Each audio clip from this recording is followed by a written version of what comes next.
खबर शामिल करते हैं कराची से शाहिद हमीद की।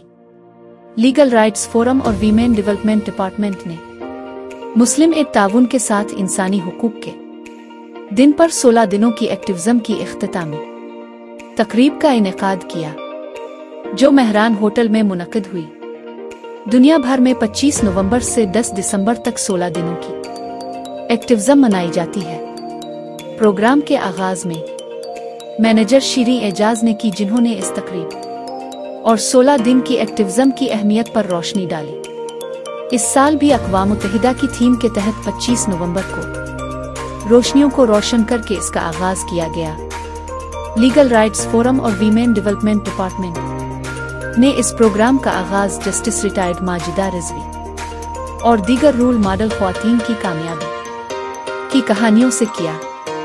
इस प्रोग्राम में मुख्तलिफ शोबाजात से ताल्लुक़ रखने वाली कामयाब ख्वातीन को शील्ड्स दी गईं, जिनमें SSP शीला कुरैशी, DSP मनीषा, सहाफ़ी शाजिया हसन, डांस सहाफ़ी निसार महकमा पर इसिक्यूशन की फ़ायज़ा अली, राबिया बरोही ट्रांस एक्टिविस्ट, शहजादी राय और दीगर शुबों से ताल्लुक़ रखने वाली नुमाया ख्वातीन शामिल थीं।